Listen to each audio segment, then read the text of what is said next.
ఈరోజు మనం అరటి పండుతో ఒక స్టీమ్డ్ స్నాక్ చేయబోతున్నాము. చాలా హెల్తీగా చాలా టేస్టీగా ఉండే ఒక స్నాకే ఇది. పిల్లలకి కూడా చాలా బాగా నచ్చుతుంది. ఒక ఒథెంటిక్ డిష్ ఇది. మనం ఆయిల్ ఏం వాడట్లేదు. చాలా ఈజీగా ట్రై చేసుకోవచ్చు. నేను Divya, welcome back to Orange oven.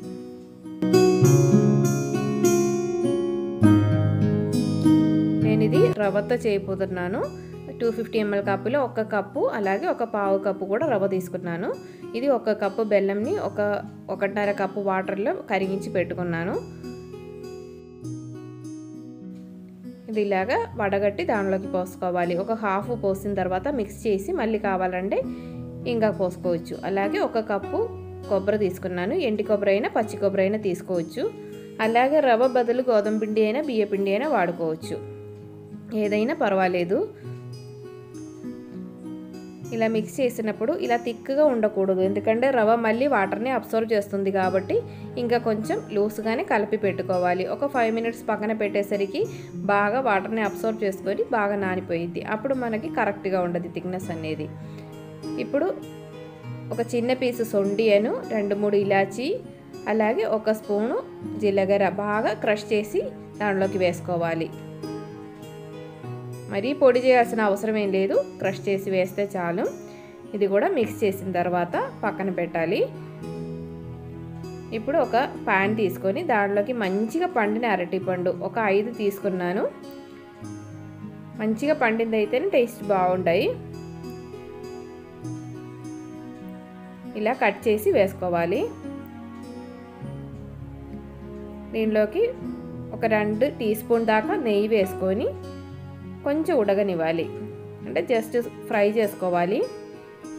ఇలా ఉడికేటప్పుడు మనం మిక్స్ చేసి పెట్టిన రవ్వ మిక్సీలోకి ఇది కూడా వేసుకోవాలి. వేడివేడిగానే వేస్తున్నాను.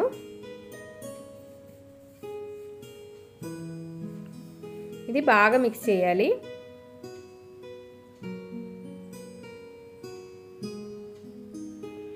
అలాగే ఒక పించ్ సాల్ట్ కూడా వేసుకోవాలి.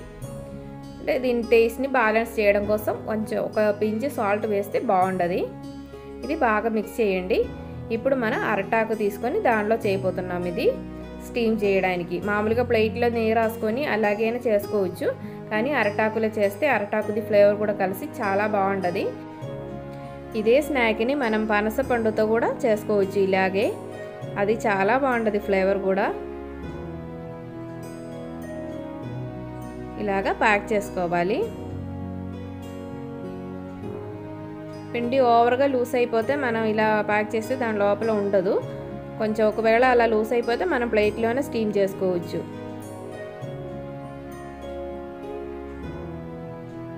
ఇలాగా అన్నీ రెడీ చేసిన తర్వాత మన ఇడ్లీ బింతిలో కానీ స్టీమర్లో కానీ వాటర్ బాయిల్ అయినప్పుడు ఇలాగే పెట్టేసుకోవాలి. ఒక 2-3 అలా పెట్టిన తర్వాత ఎక్కువ ఓవర్గా పైన పెడితే ఉడగదు కాబట్టి ఇలాగే ఏదైనా అరటాకుది స్టెమ్ ఉండదు కదా, అదే మధ్యలో పెట్టుకుంటే కొంచెం గ్యాప్ వస్తుంది మనకి ఆవిరి ఫిల్ అవ్వడానికి మధ్యలో. ఇప్పుడు ఉడకడానికి ఈజీగా ఉంటుంది. ఇలాగ పెట్టుకోవాలి. ఇలాగ పెట్టి టైట్గా మూత పెట్టుకొని ఒక 15 to 20 మినిట్స్ చాలు, ఉడికిపోయిద్ది. ఇలాగా ఒక ప్లేట్లో కూడా కొంచెం అరటాకు పెట్టేసి దానిలో కూడా చేస్తున్నాను. ఇంకా అరటాకు లేకపోతే జస్ట్ మామూలుగా నెయ్యి రాసుకొని దానిలో కూడా చేసుకోవచ్చు. ఇలాగ పైన కూడా కవర్ చేసేస్తున్నాను. వచ్చి ఆవిరేం లోపల పడకుండా ఇలా పెట్టేస్తే బాగుంటుంది. ఒక 20 మినిట్స్లో మన బనానా అప్పం రెడీ అయిపోయింది. కేరళలో అయితే దీనికి ఇల్లయడ అంటారు.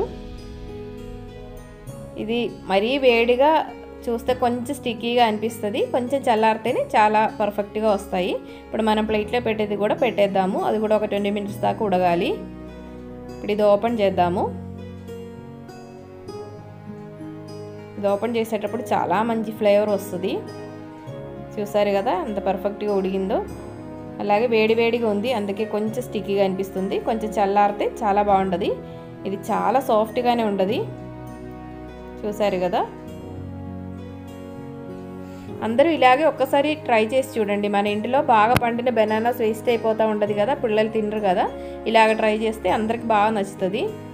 ఆల్రెడీ మనం బనానా లీఫ్తో 2-3 రకాలు చేసి ఉన్నాము. అంటే పంకిన్తో ఇలాగే సేమ్ అడ చేసాము. అలాగే మామూలు బియ్య పిండి కొబ్బరి బెల్లం వేసుకొని ఇంకా ఒక రకంగా అడా చేసాము. చూడని వాళ్ళు చూడండి. అందరు హెల్తీగా ఉండండి, హ్యాపీగా ఉండండి. Thanks for watching. Orange continues. Bye bye.